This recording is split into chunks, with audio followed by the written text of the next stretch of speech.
Welcome dear rockers, कैसे हो आप सभी। तो आज हम लेकर आए हैं आपके लिए 2025 की Malayalam language crime thriller film Thudarum की स्टोरी। तो कहानी की शुरुआत होती है 25 मई 2024 से। पुलिस की काफी सारी गाड़ियां और एम्बुलेंस पुराकोयम जंगल की तरफ जा रही होती है, क्योंकि वहां पर कुछ तो हुआ है जिससे बहुत सारे लोग घायल हो गए हैं और अब उन्हें वहां जेसीबी से मिट्टी हटाकर बाहर निकाला जा रहा है। मलबे में पुलिस की एक जीप भी दबी होती है जिसमें से एक घायल पुलिस वाले को निकाला जाता है और फिर टॉर्च जलाकर जब अंदर देखा जाता है ना तो सभी शॉक। इसके बाद स्टोरी कुछ महीने पहले शिफ्ट होती है और हम बेंस नाम के एक स्टंटमैन को देखते हैं जिसने अपनी जवानी के टाइम में बहुत सारे साउथ हीरो के लिए स्टंटमैन का काम किया। उसके गुरु थे मास्टर पिलानी, जिनकी वो अभी भी बहुत इज्जत करता है। बेंस का नाम असल में दोस्तों सनमुगम है, मगर सभी उसको बेंस इसीलिए कहा करते हैं क्योंकि उसे अपनी ब्लैक एम्बेसडर बेंस कार से बहुत ही प्यार था। वही उसके रोजी रोटी का एकमात्र सहारा होती है। बेंस के परिवार में उसकी वाइफ ललिता, बेटा पवी और बेटी अम्मू होती है। ललिता तो हर समय चिढ़ी रहती है क्योंकि उसका बेटा बेटी उसकी एक नहीं सुनते। वहीं जब वो उनकी शिकायत बेन से करती है तो बच्चे अपने बाप को आसानी से मोह लेते हैं, बेवकूफ बना देते हैं उसको। बेन एक बहुत ही प्यारा आदमी है दोस्तों, जो कि अपने बच्चों पे ज्यादा रोक टोक नहीं लगाता, पर साथ ही वो ये भी चाहता है कि उसके बच्चे बुरी संगत से दूर रहें, उन्हें कोई परेशानी ना हो। तो इस तरह से इनकी प्यारी सी फैमिली हंसी खुशी अपना गुजारा कर रही होती है। पर एक दिन की बात है, बेंस अपने बेटे को कॉलेज से पिकअप करने के लिए अपनी ब्लैक एम्बेसडर को लेकर जाता है, जिससे पवी के दोस्त तो काफी सरप्राइज हो जाते हैं कि वाह यार, तुम्हारे डैड के पास तो विंटेज ब्लैक एम्बेसडर है और तुमने बताया भी नहीं। तो वो एक राइड लेने की कोशिश करते हैं, इसलिए उस कार में बैठकर पवी के घर जाते हैं। फिर ललिता बच्चों को थोड़ा खाना वाना खिलाती है और इतने में बेंस का एक गांव का दोस्त उसको शराब पीने को चलने को कहता है। तो बेंस पहले अपनी वाइफ से परमिशन लेता है और फिर शराब पीने जाता है। इधर पावी के दोस्त उसको उकसाते हैं कि भाई तेरे पिता तो घर पर नहीं है, चलना हम जरा एक राउंड मार के आते हैं तेरी गाड़ी में। पावी मना भी करता है कि नहीं यार, मेरे डैड को इस कार से बेहद प्यार है, वो इसे किसी को भी चलाने की इजाजत नहीं देते यार। मगर उसके फ्रेंड्स किसी तरह उसको मना लेते हैं और वो एक राउंड मारने जाते हैं। तभी बेंस शराब पीकर वापस आ रहा होता है। वो एक ही नजर में अपनी गाड़ी को पहचान लेता है क्योंकि पूरे शहर में किसी के पास ऐसी विंटेज कार नहीं होती। फिर वो इनको गाड़ी रोकने को कहता है। बेंस को देखकर पावी का फ्रेंड बिल्कुल डर जाता है और वो गाड़ी को मील के पत्थर में ठोक देता है। जिसके बाद तो बेंस के गुस्से का दोस्तों ठिकाना नहीं रहता और वो अपने बेटे पवी को रोड किनारे सबके सामने झापड़ लगा देता है। फिर वो पवी के दोस्तों को भी डांटता है कि तुम लोगों के पास ड्राइविंग लाइसेंस नहीं है, फिर भी तुम ड्राइव कैसे कर रहे हो, अगर कुछ ऊंच नीच हो जाती तो। फिर पवी और उसके दोस्तों को काफी झाड़ने के बाद वो अपनी कार को गराज लेकर जाता है, जहां उससे मिस्त्री कहते हैं कि गाड़ी तो काफी डैमेज हो गई है, इसको बनाने में 1-2 दिन तो आराम से लग ही जाएंगे। वहीं गराज का मालिक प्रेमचंद, जो कि बेंस का फ्रेंड भी है, वो कहता है कि कब तक यार इस खटारे पे पैसे लगाओगे, इसे बेचकर कोई सेकंड हैंड गाड़ी ले लो बढ़िया वाली। जिसपे बेंस कहता है कि मैं तुमसे पैसे ले रहा हूँ क्या इसको रिपेयर करने के, नहीं ना, तो तुम ज्यादा ज्ञान मत दो। फिर प्रेमचंद कहता है कि मनिक सेकंड हैंड पार्ट पुर्जे लगाकर काम खत्म करो। बेंस कहता है कि सेकंड हैंड, अरे मैं पैसे देने को तैयार हूँ, मगर मेरी गाड़ी में सिर्फ नई चीजें लगनी चाहिए। तब मनिक भी बेंस से कहता है कि ओके बॉस, लग जाएगा। इसके बाद बेंस अपने बेटे पवी को कॉल लगाता है पर वो फोन पिकअप नहीं करता। तो बेंस का फ्रेंड शाजी कहता है कि आजकल के बच्चे ऐसे ही होते हैं, जरा सा डांट दो तो पता नहीं कहाँ क्या करते हैं, थोड़ा गुस्सा निकलने दो, खुद ही वापस कॉल करेगा। काफी देर तक बेंस अपनी कार की मरम्मत अपनी आंखों के सामने करवाता है और अपने बेटे के कॉल के इंतजार में भी वहीं बैठा रहता है। पर जब वो कोई जवाब नहीं देता तो बेंस उसे व्हाट्सएप पे वॉइस मैसेज भेजकर माफी मांगते हुए कहता है कि देखो बेटा, उस टाइम गुस्से में मैंने तुम पे हाथ उठा दिया, पर तुम्हें तो पता ही है ना मैं तुमसे कितना प्यार करता हूँ। लेकिन पवी को लगता है कि डैड तो मुझसे ज्यादा अपनी कार से प्यार करते हैं, इसीलिए उन्होंने मेरे दोस्तों के सामने मुझ पे हाथ उठाया अपनी कार के लिए। यही सब सोचकर वो मैसेज का कोई जवाब नहीं देता और ना ही घर जाता है। कुछ ही घंटों के बाद बेंस को उसके मास्टर पिलानी के नंबर से कॉल आता है और कॉल पे कोई दूसरा आदमी ही था, जो कि रोते हुए बताता है कि मास्टर जी की मौत हो गई है। अब ये जानकर बेंस की आंखों में आंसू आ जाते हैं। वो जाता है सीधे अपने घर और अपनी वाइफ को ये बातें बताता है। वो भी साथ चलने की जिद करती है, मगर बेंस उसे ये कहकर मना कर देता है कि देखो, तुमने तो मास्टर जी को हमेशा हंसते मुस्कुराते देखा है, तुम उन्हें इस हालत में देखोगी तो नहीं सह पाओगी, इसलिए मुझे शाहजी रेलवे स्टेशन तक छोड़ देगा और मैं अकेला ही होकर आ जाता हूँ। बेंस अगले ही दिन अपने मास्टर जी के घर पहुंच जाता है, जहाँ फिर उनकी चिता को अग्नि दी जाती है और उनके अंतिम संस्कार करके बेंस उसी रात वापस ट्रेन से घर आ जाता है। रास्ते भर वो मास्टर जी की याद करते करते रोए जाता है और यहाँ पहुंचने पे उसको एक और शॉकिंग न्यूज पता चलती है। दरअसल रेलवे स्टेशन से पिकअप करने के लिए प्रेमचंद आया है अपनी स्कूटी लेकर। बेंस उसको सीधा गराज चलने को कहता है और अपनी गाड़ी के बारे में पूछता भी है कि काम हो गया ना ढंग से, जिसपे प्रेमचंद बात काटते हुए मास्टर जी की मौत कैसे हुई ये बातें पूछता है, जिसका जवाब बेंस देता है कि उन्हें कोविड हुआ था ना, कोविड तो ठीक हो गया था लेकिन उनकी तबीयत फिर दोबारा से पहले जैसी हो गई। आए दिन उनकी तबीयत खराब ही चलती रहती थी और अचानक फिर उनकी मौत हो गई, इसलिए तुम भी अपनी दवाइयां टाइम पे लेते रहो, अपनी सेहत का ख्याल रखो। वैसे तुम्हें इतना पसीना क्यों आ रहा है, क्या हो गया, तबीयत ठीक तो है ना तुम्हारी? अरे ये कहाँ लेकर आ गए, तुम मुझे गराज ले जाने के बजाय पुलिस स्टेशन क्यों लेकर आ गए हो? फिर वहाँ वो शाहजी को भी देखता है तो पूछने जाता है कि तुम सब पुलिस स्टेशन में क्या कर रहे हो, क्या हो गया? एंड तभी उसकी नजर पड़ती है अपनी कार पे जो कि पुलिस स्टेशन में जमा है, जिससे बेंज हाइपर एकदम से। तब शाजी उसे शांत करते हुए कहता है कि भाई मुझे पता है वो कार तुम्हारे लिए कितनी इंपॉर्टेंट है, पर मेरा यकीन करो मैं कार निकलवा दूंगा। दोस्तों बात दरअसल ये है कि प्रेमचंद के यहाँ जो मिस्त्री काम करता था ना, वो मनिक, वो गाड़ी बनाने के बाद उसी गाड़ी से एक पार्टी को ड्रग्स बेचने जा रहा था, पर सब इंस्पेक्टर बैनी ने उसे रास्ते में ही पकड़ लिया। तो मनिक खुद को बचाने के लिए बैनी के चेहरे पे घुसा मारकर भाग गया,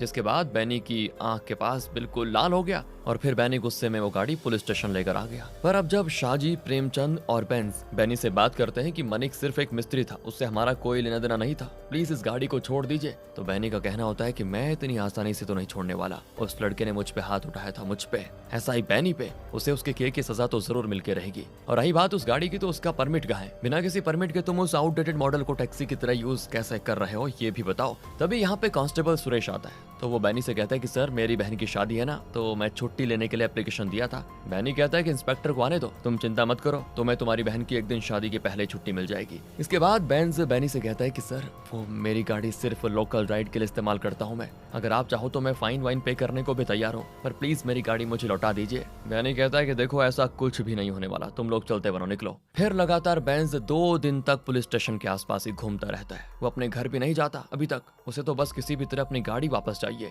पर बैनी तो मानने को तैयार नहीं होता, जिसकी वजह से बेंस अपना सारा गुस्सा प्रेमचंद पे उतारता है कि तुमने ऐसे मिस्त्री को काम पे रखा ही क्यों। प्रेमचंद डरते हुए कहता है कि भाई मुझे थोड़ी पता था कि वो लड़का ऐसा निकलेगा। अब एक दिन की बात है दोस्तों, शाजी कहता है कि सुनने में आया मनिक अपने घर गया हुआ है, चलो उसे उसके घर से दबोच लेते हैं और सीधे पुलिस स्टेशन लेकर आते हैं। मगर जब ये लोग उसके घर जाते हैं तो मनिक के पेरेंट्स लड़ाई करके इनको भगा देते हैं वहां से। बेंस उनके आगे गिड़गिड़ाता भी है कि मेरी रोजी रोटी वाली कार का सवाल है, तो मनिक के पेरेंट्स और भड़क जाते हैं कि वो कई दिनों से घर नहीं आया, और आता भी है तो क्या हम तुम्हारी रोजी रोटी के लिए अपने बेटे को पुलिस के हवाले कर देते हैं? तब बेंस जाकर एक लोकल नेता से मदद मांगता है। वो नेता पुलिस वालों की जेब गर्म करके गाड़ी छुड़ाने की राय देता है, जिसके लिए बेंस राजी भी हो जाता है। वो कहता है कि कितने पैसे देने होंगे, तो उससे पता चलता है कि 10,000 इंस्पेक्टर को देने होंगे, 8,000 उस बंदर बैनी को देने होंगे जिसने कार को सीज किया है। तब बेंस अपनी वाइफ को कॉल लगाता है और पैसे मांगता है, तो वो कहती है मेरे पास पैसे नहीं है। पैसे नहीं है? तो हमारी बेटी के लिए जो हमने सोने का चेन बनवाया था, बस वो इतना कहता ही है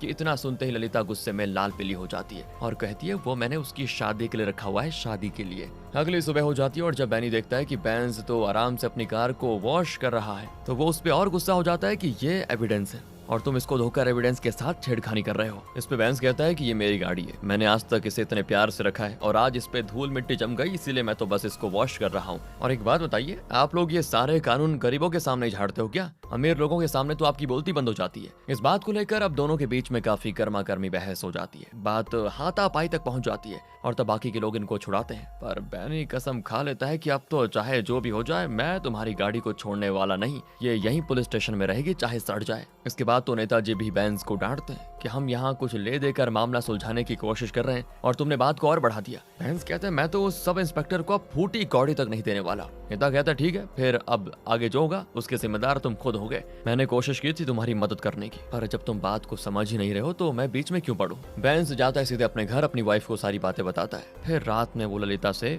पवी के बारे में पूछता है, तो ललिता बताती है वो तुमसे नाराज है इसीलिए घर नहीं आ रहा, वो तो अपने कॉलेज के हॉस्टल में रुका हुआ है। आज सुबह उसने फोन किया था वैसे और गाड़ी के बारे में पूछ रहा था, तो मैंने भी कह दिया कि बस अब तो उस गाड़ी का काम तमाम हो गया। ये सुनकर बेंस उठ जाता है और कहता है कि मुझे बड़ी बेचैनी हो रही है, जिसपे ललिता कहती है कहीं हार्ट अटैक तो नहीं आने वाला तुम्हें। वो टॉन्ट मारते हुए कहती है दोस्तों, लेकिन बेंस यहाँ पे एक ही चीज कहता है, मैं एक बार पुलिस स्टेशन होकर आता हूँ। फिर वो उसी रात में उठकर ऑटो से पुलिस स्टेशन आ जाता है जहाँ अभी तक इंस्पेक्टर जॉर्ज छुट्टी से आ गया था। तो बेंस उनसे विनती करता है और वो काफी हंसमुख टाइप का इंसान लगता है, मान भी जाता है। वो बैनी के हाथों से ही बेंस को उसकी गाड़ी की चाबी लौटाता है, जिससे बैनी का तो गुस्से में बुरा हाल। तब जॉर्ज उसको समझाता है कि इतना ईगो में रहना ठीक बात नहीं है, जो हुआ है भूल जाओ। अच्छा तो आज सुरेश की बहन की प्री वेडिंग सेरेमनी भी है ना बेंस, क्या तुम वहाँ अपनी गाड़ी में ले चलोगे मुझे? देखो मैंने बिना कोई प्रॉब्लम क्रिएट किए तुम्हारी गाड़ी वापस करवा दी, इतना तो तुम हमारे लिए कर ही सकते हो। तो बेंस भी खुशी खुशी राजी हो जाता है। तब जॉर्ज बैनी को कहता है कि चलो तुम भी बैठो, तो बैनी अपना सड़ा हुआ मुंह लेकर बैठ जाता है। उसे अपने सीनियर की बात माननी पड़ती है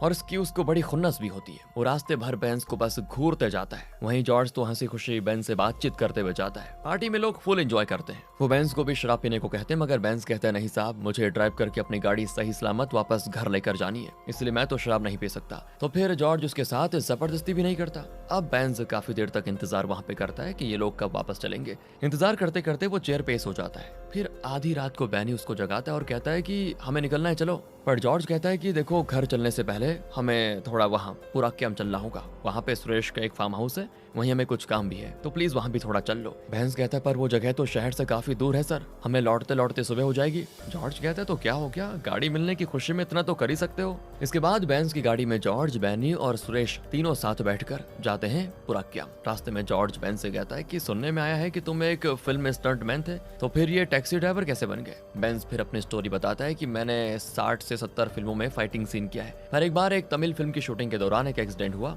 मेरी जान बचाने के लिए मेरे एक दोस्त ने अपनी जान गंवा दी। फिर ये मामला कोर्ट कचहरी तक पहुंचा, जिसके बाद ये हुआ कि मेरे मास्टर को फिल्म्स के प्रोजेक्ट्स मिलने बंद हो गए। उनके पास एक कार थी जो उन्होंने मुझे गिफ्ट कर दी थी ताकि मैं इससे कमा खा सकूं, इसीलिए ये कार मेरे लिए बहुत ही अहमियत रखती है। एक तरफ से देखा जाए तो मेरे गुरु की दी हुई ये एक गिफ्ट है और इससे मेरी कई यादें भी जुड़ी हुई है। लगातार कई घंटे तक ड्राइव करने के बाद ये लोग अपने डेस्टिनेशन पहुंच जाते हैं, मगर जॉर्ज कहता है हमें और 2 किलोमीटर आगे जाना है। कहते कहते वो 4 किलोमीटर आगे चला जाता है। यहाँ का रास्ता भी दोस्तों खराब हो चुका है और ये तो एक हिल है जहाँ मिस्टर कार को ले जाना बड़ा मुश्किल है। बेंस कहता भी कि सर मेरी गाड़ी में स्क्रैच आ रहे हैं, अब आप लोग पैदल ही चले जाइए ना। पर वो मानता ही नहीं और नदी नाला सब पार करवाता है। बेंस दोबारा कहता है कि सर मेरी गाड़ी खराब हो जाएगी, पर वो नहीं मानते। काफी देर तक जब ये लोग नहीं मानते और बेंस को आगे बढ़ते रहने को कहते हैं, तो आखिर में बेंस को कहना पड़ जाता है कि सर अब आप लोग कॉल वॉल करके किसी जीप वाले को बुला लीजिए, मेरी गाड़ी इतनी ऊंचाई पे नहीं जा पाएगी। जब प्यार से जॉर्ज को काम बनता हुआ नहीं दिखता तो वो बेंस को सारी सच्चाई बताने लगता है कि देखो कल सुरेश की बहन की शादी है ना, तुम तो उसके परिवार वालों से मिल चुके हो, सभी शादी के लिए कितने खुश हैं।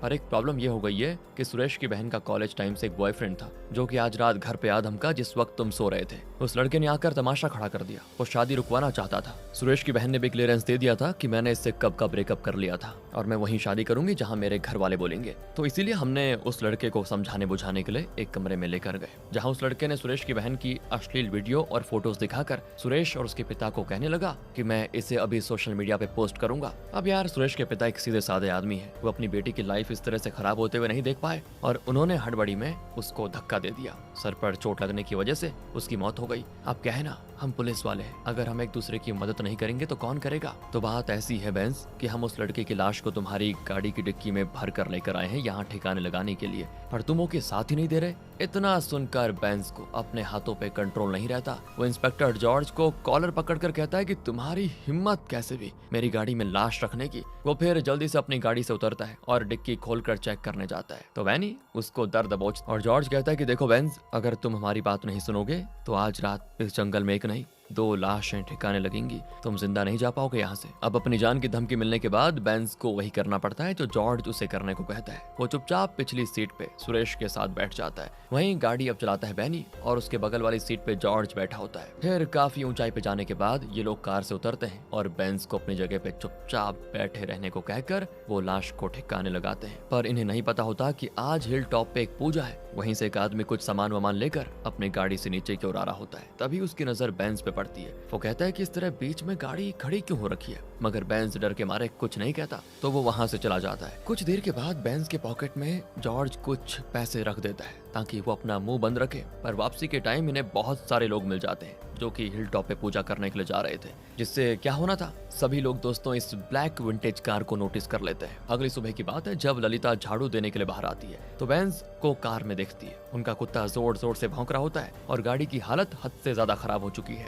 जिससे ललिता शक भरी निगाहों से अपने पति को देखती है। वो समझ चुकी थी कि कोई ना कोई तो गड़बड़ी जरूर है। वो धीरे से क्वेश्चन करने लगती है कि तुम पूरी रात कहाँ थे, बताओ कार की ये हालत हुई कैसी। तो बेंस बस इतना ही कहता है कि रात में कुछ सवारी मिल चुकी थी और वो सब छोड़ो, मुझे बहुत भूख लगी हुई है, जरा चाय पिला दो। इधर माँ बेटी आपस में बात करती है कि आज बेंस कुछ ज्यादा ही चुपचाप है। उधर बेंस भी नोटिस करता है कि डॉगी बार बार उसे डिक्की की ओर बुला रहा है। ऐसा लग रहा है जैसे वो कुछ बताना चाहता हो। अब बेंस को तो पता ही नहीं कि डॉग इस तरह से क्यों बिहेव कर रहा है, इसलिए वो उसे दूर भगाकर डिक्की खोलता है और यहाँ डिक्की में थोड़ा बहुत खून लगा होता है दोस्तों, साथ ही एक वॉलेट भी होता है। जैसे बेंस उस वॉलेट को खोलने वाला होता है तभी उसकी वाइफ चाय लेकर आ जाती है और डर के मारे बेंस उस वॉलेट को दूर फेंक देता है तुरंत और डिक्की भी बंद कर देता है ताकि उसकी वाइफ को कल रात के किस्से के बारे में कुछ पता ना चले। फिर वो नहाता है और अपनी गाड़ी को एक तालाब के पास ले जाकर अच्छे से धोता है, डिक्की में स्प्रे वगैरह मरवाता है। तभी उसे पुलिस स्टेशन से कॉल आता है। अब वहां जाने पे पुलिस वाले उसको धमकाते हैं कि कल रात जो कुछ भी हुआ, अगर उसके बारे में किसी से कुछ भी बात की तो तुम्हारे साथ साथ तुम्हारे पूरे परिवार को खत्म कर देंगे। फिर जब बेंज वहां से जाने लगता है तो देखता है कि मनिक के माता पिता पुलिस स्टेशन आए हुए हैं और वो जानना चाहते हैं कि पुलिस ने मनिक के साथ आखिर क्या किया, क्योंकि वो कभी इतने दिनों तक घर से बाहर नहीं रहता। जिसपे बैनी गुस्से में कहता है कि मैं तो नहीं बताने वाला कि हमने उसको मार कर दफना दिया या वो हमारे हाथ लगा ही नहीं। इस बात से बेंज को शक होता है कि कहीं कल रात इन्होंने मनिक को तो नहीं ठिकाने लगा दिया। यही सब सोच सोच कर बेंज का दिमाग खराब हो रहा होता है। ऊपर से रात में ललिता कहती है, तुम एक बार भाभी से मिल क्यों नहीं लेते? तुम दोनों का ये बाप बेटे का झगड़ा और कितने दिन चलने वाला है? अच्छा तुम और एक बात बताओ कि इतने दिनों में कभी तुमने अपने कपड़े नहीं धोए, फिर आज ये चमत्कार कैसे हो गया? तुमने कपड़े धुल तो दिए मगर अभी भी उसमें रेड रेड लगा हुआ है, वो किस चीज का निशान है? ये सुनकर बेंज की हालत खराब, लेकिन वो गुस्सा हो जाता है और कहता है कि तुम मेरा ना बहुत दिमाग खा रही हो। तो वो चुपके से अपनी उस शर्ट को जला देता है जो कि कल रात उसने पहन के रखी हुई थी। अब कुछ देर के बाद से फिर इतनी तेज बारिश होती है कि क्या बताएं, पर फिर भी इस बारिश में बेंज पबी के हॉस्टल जाता है, जहां उसे पता चलता है कि पबी तो कल रात से हॉस्टल में है ही नहीं। वो मेडिकल इमरजेंसी के बहाने बनाकर निकल गया था, मगर वो ना तो किसी हॉस्पिटल गया और ना ही घर आया। इसलिए बेंज जाता है पुलिस स्टेशन, जहां इंस्पेक्टर कहते हैं कि आजकल देखो लड़के नशा वगैरह करके घूमने फिरने में काफी बिजी रहते हैं, 2-3 दिन रुक जाओ, अगर वो कहीं आउट ऑफ स्टेशन बिना बताए घूमने गया होगा तो खुद ही वापस आ जाएगा, पर हाँ फिर भी तुम मिसिंग कंप्लेंट लिख दो। तब बेंज सारी डिटेल्स बताता है कि 23 मई से मेरा बेटा पबी मिसिंग है, वो हॉस्टल से अपनी राइड बाइक से निकला था और अभी तक उसका कोई अता पता नहीं। और जब बेंज वापस अपने घर जाने लगता है तो उसे पुलिस स्टेशन के बाहर गाड़ियों की भीड़ और अपने बेटे की बाइक भी दिखती है। पर जब वो ये बात बैनी से कहता है तो बैनी उसे बताता है ये बाइक तो हमें 4 महीने पहले मिल गई थी, लगता है दोनों सेम मॉडल होगा, पर ये तुम्हारे बेटे की बाइक नहीं है। भला उसकी बाइक यहाँ पर क्या करेगी? सुनो बारिश बहुत तेज हो रही है, तुम घर जाओ, कल तुम्हारे बेटे की तलाश करेंगे। पर दोस्तों अभी भी बेंज को ये लग रहा है कि कल रात जिस बॉडी को ठिकाने लगाया वो मनिक की बॉडी थी। इसीलिए वो अपने घर के पास वाले बगीचे में आता है, जहाँ उसने जल्दबाजी में डिक्की में से उस वॉलेट को फेंक दिया था। जब वो उसे वापस ढूंढकर खोलता है, उसकी पैरों तले जमीन खिसक जाती है, क्योंकि वो वॉलेट किसी और का नहीं बल्कि बेंज के बेटे पवी का है। अब तो बेंज को यकीन ही नहीं होता कि पुलिस वालों ने मेरी ही गाड़ी में मेरे ही बेटे की लाश को छुपा कर रखा और मुझसे बताया भी नहीं और मुझसे मदद मांगकर उसको ठिकाने लगा दिया। और मैंने बस लाश का पैर बोरी में से लटके हुए देखा जब वो उसको दफनाने के लिए लेकर जा रहे थे। मैंने आखिरी बार भी अपने बेटे का चेहरा तक नहीं देखा। तो वो आधी रात को रोते बिलखते हुए बाथरूम में गुजारता है, पर अपने घर वालों को इसके बारे में कुछ नहीं बता पाता, हिम्मत नहीं है उसकी बताने की। फिर सबके सो जाने के बाद वो जाता है सुरेश के घर और वहाँ उससे कहता है कि कम से कम तुम्हें तो मुझे सच्चाई बता देनी चाहिए थी। पर वो कहता है कि मुझे खुद नहीं पता था तो मैं तुम्हें क्या बताता। इधर आज रात इतनी बारिश होती है कि पुरक्कम हिल्स में लैंडस्लाइड्स हो जाते हैं और वहाँ जो पूजा वगैरह चल रही थी उससे काफी सारे लोग मलबे में दबकर मर जाते हैं। पर जल्द ही रेस्क्यू टीम वहाँ पहुँच जाती है और सारे जख्मी लोगों को मलबे से निकालकर एम्बुलेंस में डालकर हॉस्पिटल पहुंचाया जाता है। इस दरमियान इनको एक पुलिस की जीप मिलती है, जिसमें 2 लोकल पुलिस वाले जो कि सिक्योरिटी के लिए जा रहे थे उनकी भी लाश मिलती है। पर इससे भी ज्यादा चौंकाने वाली चीज ये है कि उस जीप में से एक बोरी के अंदर एक लड़के की लाश मिलती है। लैंडस्लाइड की वजह से मीडिया वाले भी वहां पहुंच चुके होते हैं और अब वो इस बात को पकड़ लेते हैं और समझ जाते हैं कि किसी ने हाल फिलहाल में ही इस लड़के को मारकर यहाँ दफनाया होगा। पर लैंडस्लाइड की वजह से इसकी लाश मलबे के साथ जीप के अंदर चली गई।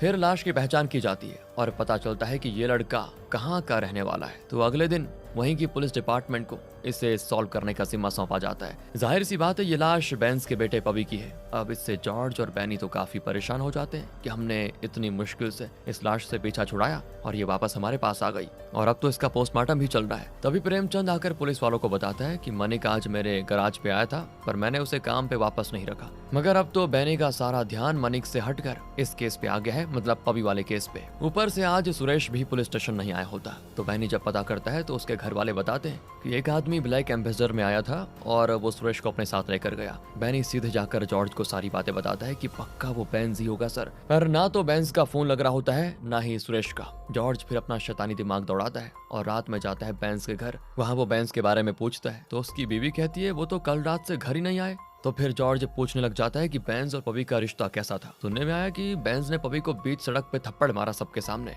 अब पुलिस की इस तरह की बातों से ललिता भड़क जाती है और कहती है जो कहना है साफ साफ कहो। बेंज के लापता होने से उसके दोस्त भी घर पर आए होते हैं। तो जॉर्ज प्रेमचंद को साइड में ले जाकर बताता है हमें पवी की लाश मिली है, वो जो लैंडस्लाइड में से लाश बरामद हुई ना वो किसी और की नहीं उसी की है और हमें शक है कि उसका खून बेंज नहीं किया है। पुराक्यम के लोगों का कहना है कि उन्होंने 23 तारीख की रात वहां पर एक ब्लैक एम्बेसडर कार को नोटिस किया और जब कल रात से लाश बरामद हुई है तब से बेंज गायब है। इसलिए जैसे बेंज वापस घर लौटे या उसके बारे में कुछ भी पता चले तो पुलिस को बता देना। ये सुनकर तो प्रेमचंद बिल्कुल हैरान। जॉर्ज के जाने के बाद उसकी सारी बातें वो ललिता को बताता है। ललिता तो बिल्कुल हिल जाती है न्यूज को सुनकर, जोर जोर से बेचारी रोना शुरू कर देती है अपने बच्चे के लिए। और यहाँ गाड़ी में बैठा जॉर्ज एक शैतानी हंसी हंसता है। दूसरी ओर हम बेंज को देखते हैं जिसने एक छोटे से होटल रूम में सुरेश को बंदी बना के रखा हुआ है और वो जानना चाहता है उन्होंने पवी को क्यों मारा, जिसपे सुरेश बताता है कि मुझे इस बारे में कुछ भी नहीं पता यार। उस रात तो जॉर्ज सर ने मुझसे कहा कि मुझे पुराक्यम के जंगल में शराब पीनी है, तुमने उस एरिया का रास्ता देखा हुआ है तो चलो मेरे साथ। फिर वहाँ जाने के बाद जब तुमने कहा कि गाड़ी आगे लेकर मैं नहीं जा पाऊंगा तब उन्होंने मेरी फैमिली पे रखकर एक झूठी स्टोरी सुनाई।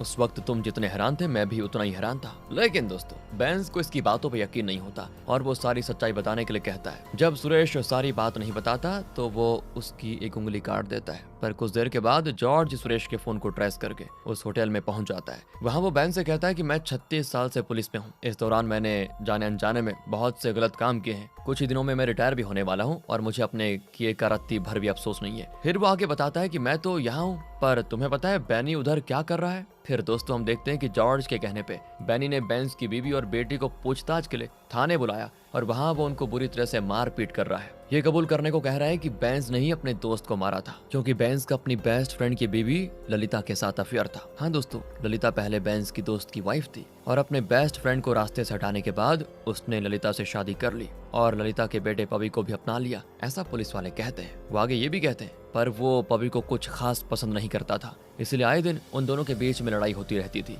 और फिर एक रात पवी की नीयत खराब हो गई अम्मू पे और उसने अम्मू की इज्जत लूट ली जो कि बेंज से बर्दाश्त नहीं हुआ और उसने पवी को मार दिया। और ये बात तुम सभी भी जानते थे मगर तुमने बेंज को बचाने के लिए चुप्पी साधी हुई है। पुलिस की ये सारी बातें सुनकर तो ललिता, अम्मू और बेंज हैरान। इधर जॉर्ज से बेंज कहता है कि ये सब बिल्कुल गलत है। हाँ मैंने एक्सीडेंट के बाद अपनी दोस्त की बीवी बच्चों को सहारा दिया पर मैंने पवी को अपने बेटे की तरह ही प्यार दिया और ये सारी बात कि हमने पवी को मारा है ये सरासर झूठ है। जॉर्ज कहता है पर तुम ये बात प्रूव कैसे करोगे? देखो अगर तुम पवी की चिता को अग्नि देना चाहते हो तो तुम जो जो इल्जाम लगा रहे हो वो सब तुम्हें कबूल करने होंगे। तब मजबूरन बेंज को उसकी बात माननी पड़ती है क्योंकि वो पवी को आखिरी बार देखना चाहता था, इसीलिए वो सरेंडर हो जाता है। और जब वो पुलिस स्टेशन आता है तो अपनी बीवी बच्ची के बदन पे इतने सारे चोट के निशान देखता है उसका कलेजा फट जाता है। पर पुलिस अब उन दोनों को रिहा कर देती है क्योंकि उनके हाथों बेंज लग गया था। अब अगले दिन की बात है दोस्तों, जॉर्ज का रिटायरमेंट फंक्शन सही से चल जाता है। फिर रात में वो बैनी से कहता है कि अब मैं तो रिटायर हो चुका हूँ, मेरे बाद तो तुम्हें इंस्पेक्टर बनना है,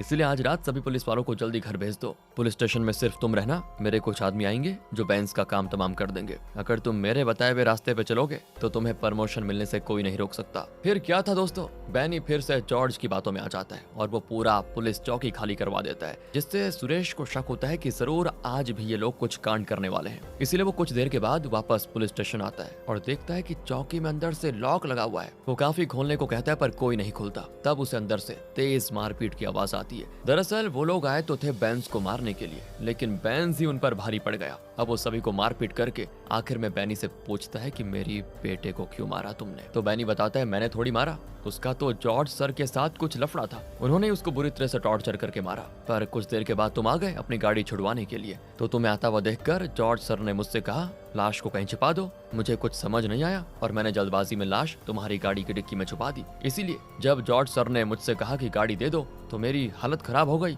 मैंने उनको धीरे से कहा कि लाश मैंने इसी गाड़ी में छुपाई हुई है। तो तब उन्होंने तुमसे कहा कि गाड़ी छोड़ने के बदले तुम हमें सुरेश की बहन की प्री वेडिंग सेरेमनी में लेकर चलो और बाकी तुम्हें पता ही है। ये सब जानने के बाद बेंज पुलिस स्टेशन से फरार हो जाता है और इस बारे में जब जॉर्ज को पता चलता है तो पूरे शहर में वो नाकाबंदी करवाने पे जुट जाता है और उसकी बीवी बेटी से पूछता है कि बेंज कहाँ है, पर उन्हें तो पता नहीं है। मगर जॉर्ज ये बात नहीं समझता और उसकी बीवी बच्ची को बहुत मारता है, पीटता है। तभी उसे बैनी के नंबर से फोन आता है। फोन बेंज ने किया था। वो बताता है कि मैं इस वक्त तुम्हारे घर पर हूँ, तुम्हारी बेटी मैरी घर पर अकेली है ना। सुनकर जॉर्ज बिल्कुल पागल हो जाता है और सीधे आता अपने घर, अपनी बेटी मैरी को आवाज लगाता है पर उसको मैरी नहीं मिलती। तब उसे घर के बाहर बेंज की गाड़ी दिखाई देती है जिससे वो डर जाता है। उसे लगता है कहीं बेंज ने बदला लेने के लिए मेरी बेटी को मार तो नहीं दिया। वो डरते डरते डिक्की खोलता है लेकिन जब उसे उसके अंदर अपनी बेटी की लाश नहीं मिलती तब वो राहत की सांस लेता है। फिर वो गाड़ी के हिस्से में देखता है तो उसे वहां पे बैनी की लाश मिलती है। जिसको बेंस ने बहुत ही बुरी तरह से मारा होता है। तभी पीछे से बेंस जॉर्ज पे कर देता है हमला